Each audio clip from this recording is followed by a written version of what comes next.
जय हिंद, जय भारत। नमस्कार साथियों, कैसे हो आप लोग? उम्मीद करता हूं अच्छे होंगे।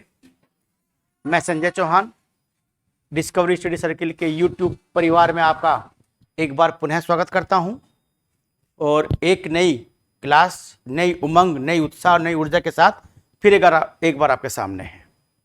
ठीक है बच्चों, हम लगातार क्लास बना रहे हैं और आपको सारे कंसेप्ट फैक्ट के साथ क्लियर होते रहें, ऐसा हम लोग प्रयास कर रहे हैं।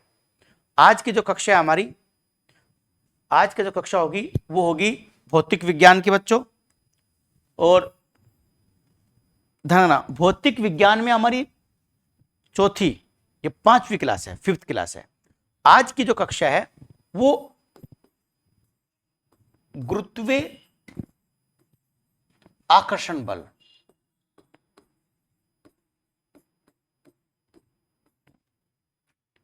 गुरुत्वीय आकर्षण बल,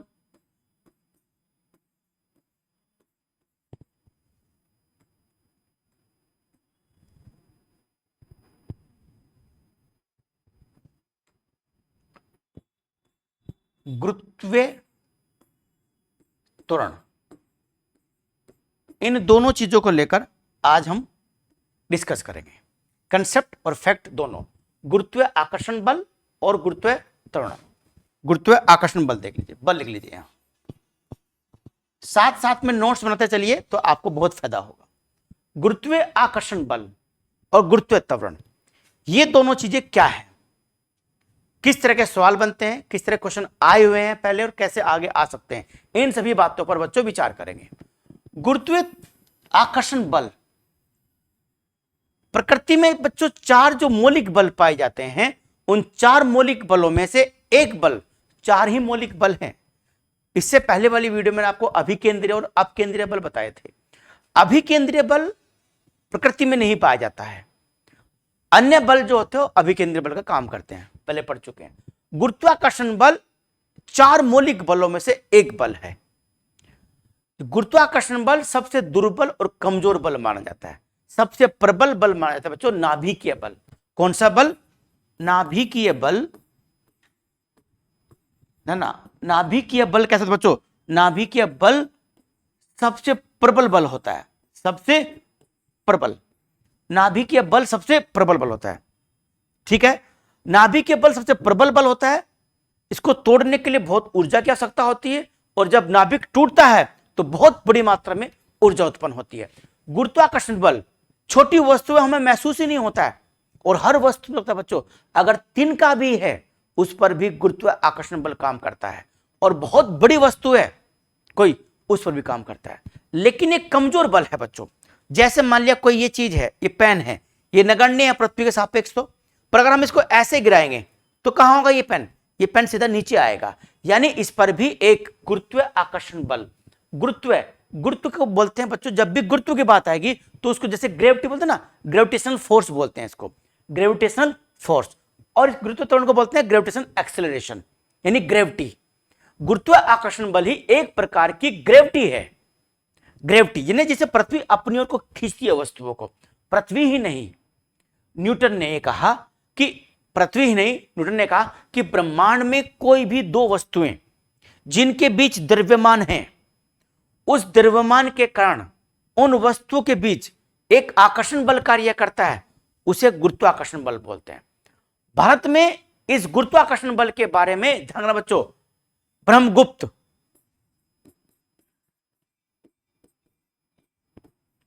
ब्रह्मगुप्त बहुत पहले बता चुके थे। ब्रह्मगुप्त ने बहुत पहले बता दिया था कि पृथ्वी के अंदर एक ऐसा बल होता है जो वस्तुओं को अपनी ओर आकर्षित करता है।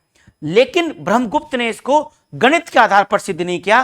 न्यूटन ने अपनी पुस्तक कौन सी,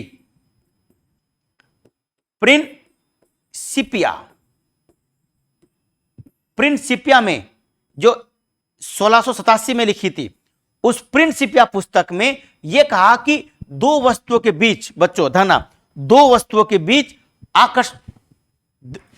लगने वाला आकर्षण बल F = G m1 m2 upon R²।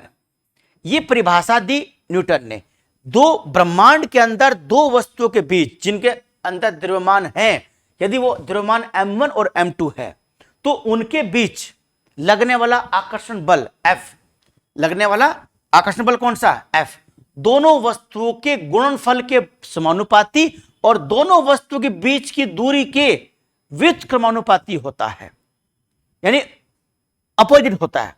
दोनों वस्तुओं के द्रव्यमान के गुणनफल के क्या बराबर और उनके बीच की दूरी के उल्टा होता है, व्युत्क्रमानुपाती होता है।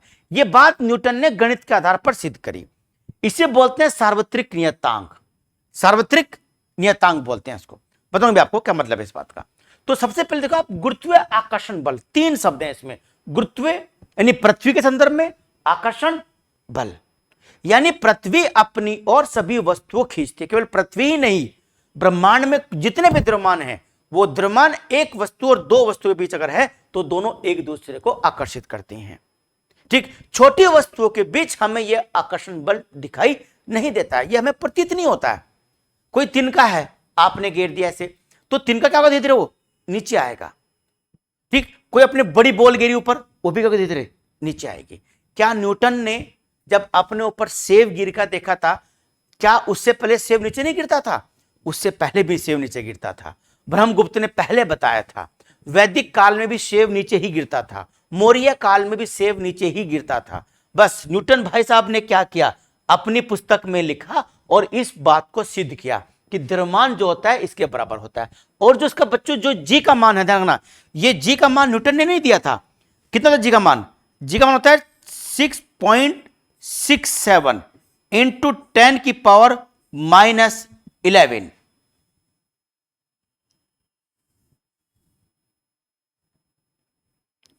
टेन की पावर -11 न्यूटन मीटर स्क्वायर बटे किलोग्राम स्क्वायर। ये हेनरी क्वेंटिस ने नाम दिया है। किसने दिया ये नाम? ये बच्चों ध्यान, ये नाम दिया है हेनरी क्वेंटिस ने। ये क्वेश्चन एग्जाम में आ चुका है, हेनरी कैवेंडिश। हेनरी कैवेंडिश ने नाम दिया है। सार्वत्रिक गुरुत्व नियतांक है, इसका मतलब ये होता है, जी का मतलब ये होता है, ध्यान रखना बच्चों, इस जी का मतलब ये है कि ये जी वस्तु के द्रव्यमान, वस्तु की प्रकृति और वस्तु की प्रकृति वस्तु के आकार पर निर्भर नहीं करता। जी का मान ये हर वस्तु पर बराबर ही लगेगा, चाहे वस्तु कितनी ही बड़ी क्यों ना हो, कितनी ही छोटी क्यों ना हो, सब पर क्या लगा, ये मान बराबर लगता है। तो ये नियतांक है, कांस्टेंट है। ये क्या है? ये कांस्टेंट है, ये नियतांक है। हम ऊपर से चाहे 1 किलो की वस्तु हो चाहे 5 किलो की वस्तु हो, दोनों पर यह मान एक ही लगेगा।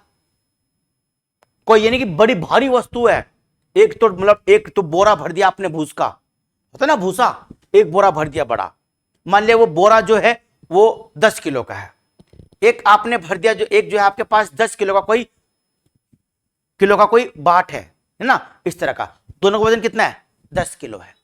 तो दोनों पर ये बराबर लगेगा। और अगर एक 10 किलो का और एक 2 किलो का है तो भी बराबर ही लगेगा, क्योंकि प्रकृति उसके आकार और द्रव्यमान पर निर्भर नहीं करता। ये पूछ चुका है। सार्वत्रिक नियतांक बोलते हैं इसको। सार्वत्रिक मतलब होता है यूनिवर्सल कांस्टेंट। यूनिवर्सल कांस्टेंट मतलब होता है पूरी दुनिया में इसका मान यही रहेगा, पूरी दुनिया में इसका मान, दुनिया मतलब पृथ्वी पर इसका मान नहीं बदलेगा, इस जी का मान, इसलिए बोलते हैं सार्वत्रिक नियतांक। ये आप जरूर लिख लीजिए, ठीक है ना, ये आपको बताना है। ये सब चीज गुरुत्वाकर्षण बल, गुरुत्वाकर्षण पढ़ेंगे आगे। हेनरी क्वेंटिस ने क्या काम किया था? नाभिकीय बल सबसे प्रबल बल होता है, ठीक है ना, गुरुत्वाकर्षण बल सबसे दुर्बल, सबसे कमजोर बल माना जाता है 4 मौलिक बलों में, ठीक है ना। अब जो ब्रह्मगुप्त ने सबसे पहले दिया था, न्यूटन ने अपनी पुस्तक में इसको सिद्ध किया, क्या उसको ये सूत्र दिया। अब उसके बाद आगे बढ़ते हैं बच्चों। देखिए F=g, चलो मैं इसको दोबारा मिटा के बना देता हूं।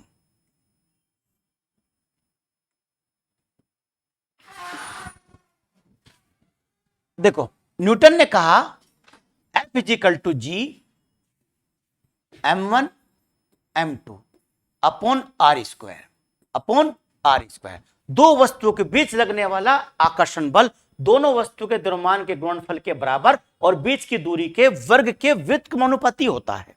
ये बात थी इसने, ठीक है ना। ये क्या बन गया, ये सार्वत्रिक नियतांक हो गया, यूनिवर्सल कांस्टेंट हो गया, इसकी वैल्यू हर जगह बराबर ही रहेगी। जो मैंने अभी लिखे थे आपको पिछली स्लाइड में 6.6 × 10⁻⁻11 न्यूटन मीटर स्क्वायर प्रति किलोग्राम स्क्वायर, इसका बच्चों इसका सूत्र वो होती है, इसकी इकाई, इसका मात्रक होता है जी का। अब एक होता है स्मॉल जी, कौन सा, स्मॉल जी। स्मॉल जी क्या होता है बच्चों, स्मॉल जी का मतलब होता है, स्मॉल जी क्या होता है, स्मॉल जी होता है बच्चों, ध्यान रखिएगा, गुरुत्वीय त्वरण। क्या होता है, गुरुत्वीय त्वरण बोलते हैं इसको, गुरुत्वीय त्वरण, ये इसको ग्रेविटी भी कहते हैं। तो ये भी होता था ना, जी और कैपिटल जी में क्या संबंध है, कैपिटल जी जो है वो सार्वत्रिक नियतांक है, गुरुत्वाकर्षण बल और द्रव्यमान के बीच में होता है ये, और ये ग्रेविटी है जो इस गुरुत्वाकर्षण बल के कारण उत्पन्न होती है। ठीक है बच्चों, अब इन दोनों में क्या संबंध है वो मैं आपको बताता हूं। देखो स्मॉल जी इजिकल टू होता है क्या, ME मास ऑफ अर्थ बटे RE स्क्वायर, ये स्मॉल जी इजिकल टू ये, और यहां पे क्या आता है बच्चों, capital G, G equal to capital G ME upon RE square होता है। ये सूत्र कैसे बनता है आगे बताता हूं आपको, स्मॉल जी और कैपिटल जी में संबंध कैसे निकालते हैं। देखिए बच्चों, ये देखो, ये F equal to G ME upon RE square है, जो सूत्र किसने दिया था, न्यूटन ने दिया था।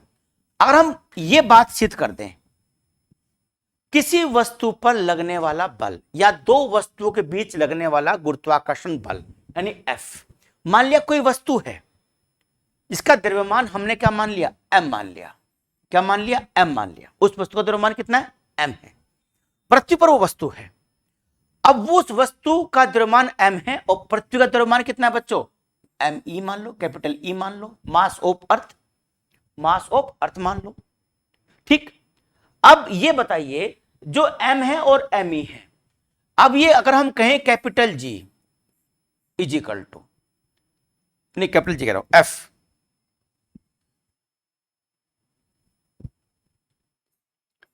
F इजिकल टू G, ये बन जाएगा m स्मॉल m प्लस मतलब इंटू में ME बटे RE स्क्वायर, ये बन गया सूत्र, ठीक ना, ये m और ME बटे RE स्क्वायर। जब ये सूत्र बन गया, थोड़ा इसको इधर लिखता हूं मैं, कोई बात नहीं,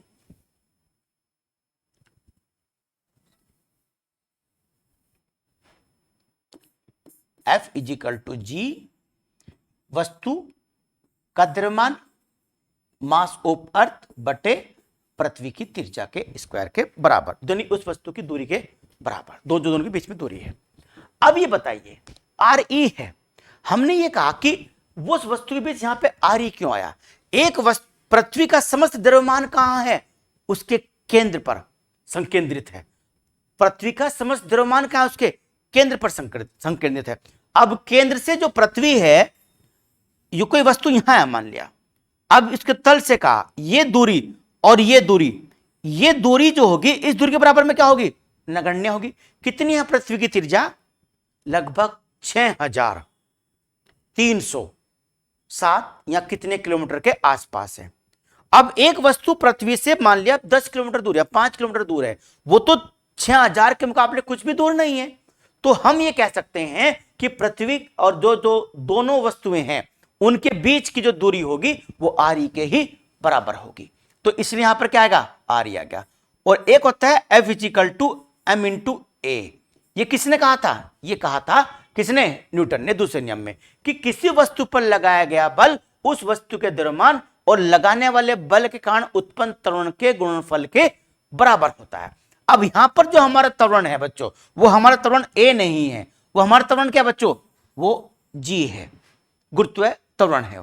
क्योंकि जो वस्तु मैंने कहा पृथ्वी पर रखी, जैसे मान सपोज करो ये पेन ही रखा है पृथ्वी पर, हम इसके बीच में और पृथ्वी के बीच में ये G और कैपिटल G का संबंध ज्ञात करें, यानी इसके बीच का और जो पृथ्वी के बीच में जो बल काम कर रहा है हम वो ज्ञात कर रहे। अब जो इसकी दूरी है, किसकी, इस पेन की जो पृथ्वी के तल की जो दूरी होगी वो दूरी अब पृथ्वी के तल से जो केंद्र की दूरी होगी उसमें बहुत अंतर होगा कि नहीं होगा, यानी ये दूरी उसके मुकाबले क्या हो जाएगी, नगण्य हो जाएगी। यानी हम ये मान लेंगे कि केंद्र से ये भी उतना ही RE है और तल से वो भी कितना, उतना ही RE है। तो ये हो गया RE, इसलिए यहां पर आ गया।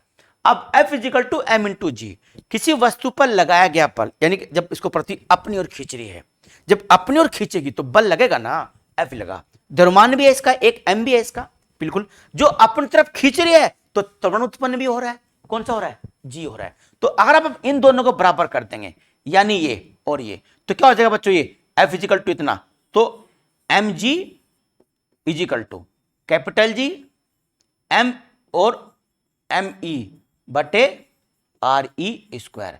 इस m से ये m कट जाएगा, तो क्या जाएगा, ये आ गया g equal to M E, G equal to capital G M E upon R E square.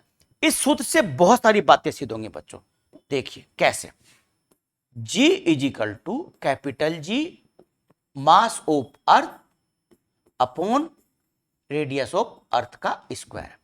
अब g जो है गुरुत्व त्वरण का मान जो होगा पूरी पृथ्वी पर कैसे होगा, गुरुत्व त्वरण का मान, वहां पर पृथ्वी रखी ग्लोब का मान कैसे निकालेंगे, ये देखिए आप। स्मॉल, अब ये कहता है कि g जो होता है, स्मॉल जो होता है वो इसके विरुद्ध के अनुपाती होता है, यानी जो आपकी ये पृथ्वी है, ये आपके देखो, ये आगे पृथ्वी। अब ये जो आपकी पृथ्वी है बच्चों, इस पृथ्वी पर ये तो पोल होते हैं, इन्हें ध्रुव बोलते हैं। जो बीचों बीच ना, इसे बोलते हैं हम लोग, जो बीच की रेखा होती है उसे बोलते हैं भूमध्य रेखा। क्या बोलेंगे, भूमध्य रेखा, यानी इसे इक्वेटर बोलते हैं, विषुवतीय रेखा बोलते हैं, इसे क्या बोलते हैं, इसे पोल बोलते हैं। ये दोनों क्या है, पोल, ये साउथ पोल, ये नॉर्थ पोल, उत्तरी ध्रुव, दक्षिण ध्रुव। अब हमको मालूम है जो बीच में है ये दूरी, ये पृथ्वी बीच से उभरी हुई है ऐसे, जब ये उभरी हुई है तो इसके केंद्र से जो ये दूरी होगी बच्चों, जो ये दूरी होगी वो ज्यादा होगी कम होगी। जब पृथ्वी यहां से पेट से बाहर निकला हुआ, पेट बाहर निकल गया, अब हमारा जो बीच का जो सेंटर है उससे ये दूरी ज्यादा होगी कि नहीं होगी, और ये दूरी क्या होगी, ये कम होगी। अगर नहीं, कमर की दूरी क्या होगी, कम, अब पेट की दूरी क्या होगी, ज्यादा है। तो पृथ्वी का पेट ऐसे बाहर निकल गया तो ये दूरी ज्यादा है। जब ये दूरी ज्यादा है, आर ई ज्यादा है, तो स्मॉल जी क्या होगा, कम होगा ना, क्योंकि वित्त समानुपाती है और ये समानुपाती है, ठीक ना। ये कैसा है, समानुपाती, और ये कैसा है, वित्त अनुपाती। तो जब दूरी ज्यादा होगी, दूरी क्या होगी, ज्यादा है, तो यहां पर जी का मान कम। ये दूरी क्या है, कम है ध्रुव से, क्योंकि यहां से क्या पृथ्वी ऐसे चिपकी हुई है, जब ऐसे चिपकी हुई है, यहां से ऐसे पिचकी हुई है तो दबी हुई है पृथ्वी यहां से, तो इसके केंद्र से इसके ध्रुव की दूरी क्या है, कम। जब ये कम तो ये ज्यादा है, इसीलिए ध्रुवों पर जी का मान ज्यादा होता है और भूमध्य रेखा पर जी का मान कम होता है। जी मतलब गुरुत्वीय त्वरण का मान, गुरुत्वीय त्वरण का मान कम और ज्यादा क्यों होता है, भूमध्य रेखा पर ज्यादा क्यों है और ध्रुवों पर कम क्यों है, ये बच्चों मैंने आपको बता दिया। कई बार क्वेश्चन आया है, एसएससी में ही आया है और रेलवे में भी आया है कि यदि एक, जब अच्छी बताइए, यहां अभी देता हूं, जब जी का मान ज्यादा है ध्रुवों पर, तो यानी भार W equal to M into G, द्रव्यमान तो नहीं बदलता ना कभी, एम तो बदलेगा नहीं। मान लिया आप यहां पे 50 किलो के हैं, तो जब ध्रुवों पर जाओगे तो आपका वजन बढ़ जाएगा ना, कि जी का मान बढ़ जाएगा। जब जी का मान बढ़ेगा तो डब्ल्यू का मान बढ़ जाएगा, तो आपका भार क्या हो जाएगा, ज्यादा है। अगर एक व्यापारी भूमध्य रेखा से कोई सोने की वस्तु लेकर गया, सोने की वस्तु, कोई सोने की वस्तु लेकर गया और वो उसने ध्रुव पर बेच दी, कहां बेच दी, ध्रुव पर, तो क्या उससे फायदा होगा, नुकसान होगा, कमेंट्स में बताइएगा। ऐसे नहीं, देखते हैं कितना आप वीडियो देखते हैं, कितने कमेंट्स करते हैं ये, क्योंकि वीडियो को सब्सक्राइब भी करना है। देखो बच्चों बहुत मेहनत कर रहे हैं, पसीना बहा रहे हैं आपके लिए, ठीक है ना, तो उसके लिए आप थोड़ा सा ये तो करिएगा, थोड़ा सा आपका फर्ज भी बनता है, दायित्व बनता है, जैसे हमारा दायित्व आपके प्रति बनता है, तो आपका बनता है कि कमेंट्स करें, और जैसे भी आपको वीडियो लग रहा हो, खराब लग रहा हो तो खराब करें, अच्छा लग रहा हो तो अच्छा करें, ठीक, लाइक करें, सब्सक्राइब करें, दोस्तों के साथ शेयर भी करें। तो सोने की वस्तु का कोई व्यापारी भूमध्य रेखा से गया और उसने नॉर्थ पोल या साउथ पोल पर जाकर बेच दी, तो वस्तु भारी होगी, तो क्या उस व्यापारी को नुकसान होगा या उसे फायदा होगा, ये आप बताइएगा कमेंट्स में, तब देखता हूं इसका जवाब मैं आपको अगली वीडियो में दूंगा, ठीक। तो थोड़ा सस्पेंस बने रहना चाहिए। तो देखिए आप, ये होती है बच्चों, तो ये तो हो गया आपका जी का मान, ये मैंने बता दिया कहां कम कहां ज्यादा होता है, ये इस बात पर निर्भर करता है। अच्छा, गुरुत्वीय त्वरण होता क्या है, किसे हम बोलते हैं गुरुत्वीय त्वरण, गुरुत्वीय त्वरण किसको बोलते हैं, ग्रेविटेशनल एक्सेलरेशन किसको बोलते हैं। जब पृथ्वी किसी वस्तु को अपनी ओर खींचती है, ये पृथ्वी अपनी ओर खींच रही है, जो वस्तु ऊपर से मुक्त रूप से ऐसे गिरती है, मुक्त का मतलब होता है कि उस पर कोई बाह्य बल काम नहीं कर रहा है, वो ऐसे हमने फेंकी और ऐसे मुक्त रूप से गिर रही वस्तु, तो उस वस्तु के वेग में प्रति सेकंड वृद्धि होगी। जब उसके वेग में हर सेकंड वृद्धि होगी तो वेग परिवर्तन के तरीके होता है बच्चों, त्वरण होता है, एक्सेलरेशन होता है, क्या होता है ना, त्वरण होता है। और जब ये त्वरण किसकी वजह से हो, पृथ्वी की वजह से हो, तो क्या बन गया हो, गुरुत्वीय त्वरण बन गया। क्या बन गया, गुरुत्वीय त्वरण बन गया, क्योंकि पृथ्वी की त्रिज्या होगी और ये हो गया। अब इसमें कहीं क्या द्रव्यमान है, इसमें द्रव्यमान केवल पृथ्वी का ही तो है, दूसरी वस्तु का तो नहीं है।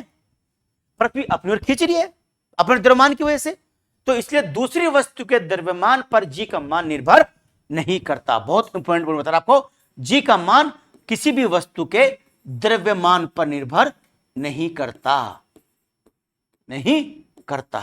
ये बच्चों आप ध्यान रखिएगा, जी का मान, स्मॉल जी का मान किसी प्रकार से भी, जी का मान किसी प्रकार से भी क्या है, द्रव्यमान पर निर्भर नहीं करता है बच्चों, इस पर निर्भर नहीं करता। इसीलिए कई बार क्वेश्चन आया है और बच्चों को बहुत कंफ्यूजन होता है कि यदि एक 10 किलो की वस्तु है और एक 20 किलो की वस्तु है और उन्हें पृथ्वी से 20 मीटर की ऊंचाई से गिराया जाए, एक वस्तु 10 किलो की, एक वस्तु 20 किलो की है, ठीक है बच्चों।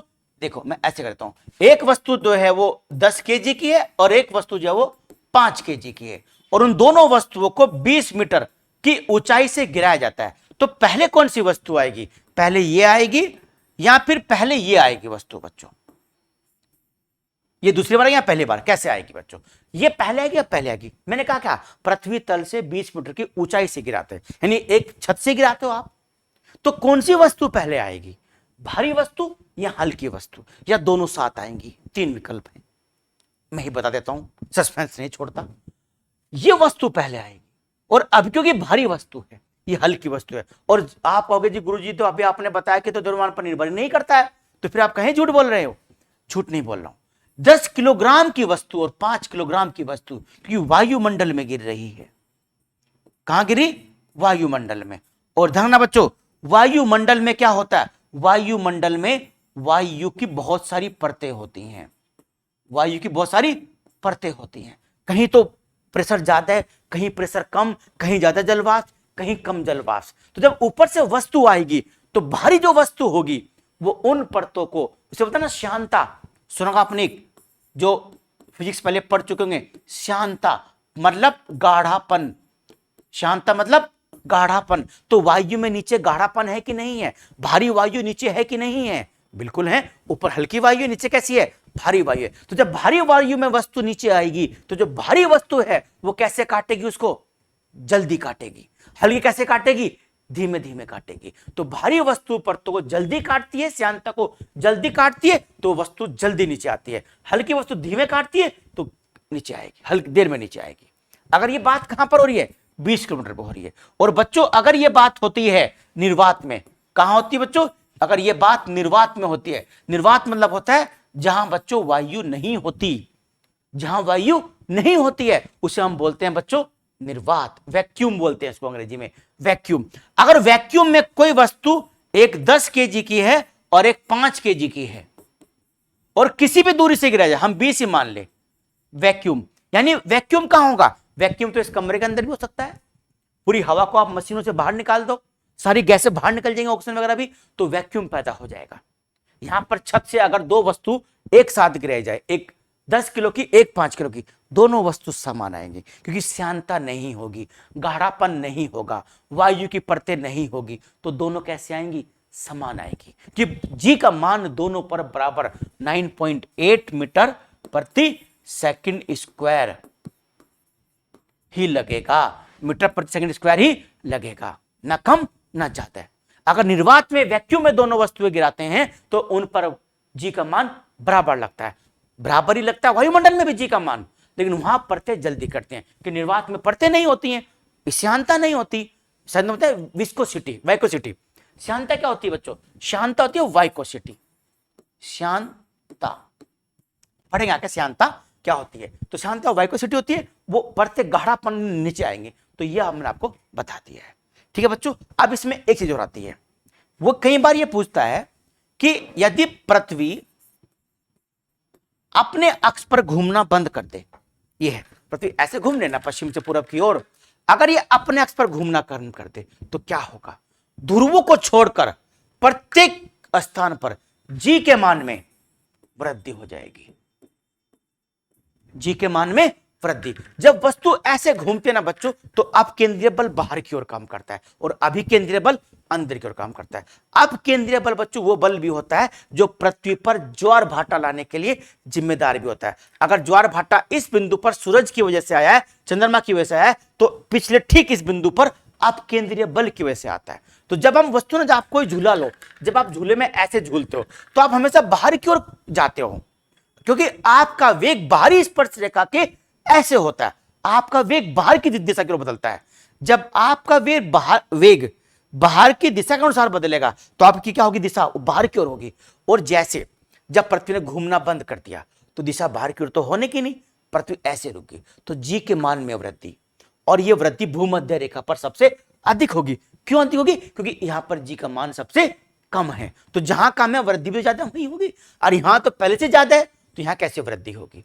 तो अगर पृथ्वी घूमना बंद कर दे अपने मार्ग पर, यानी ऐसे घूमना बंद कर दे, तो ध्रुवों को छोड़कर प्रत्येक स्थान पर जी के मान में वृद्धि हो जाएगी, और यह वृद्धि भूमध्य रेखा पर सबसे ज्यादा होगी, क्योंकि यहां पर जी का मान सबसे कम होता है। ये पॉइंट मुझे लगता है समझ में आ गया होगा। और यहां यदि पृथ्वी अपने अक्ष पर 17 गुना तेज घूमना शुरू कर दे, जो वर्तमान में गति है ना उसका 17 तेज, ऐसे घूमना शुरू करते, पूरी स्पीड से घूम जाए, तो कैसे गिरोगे?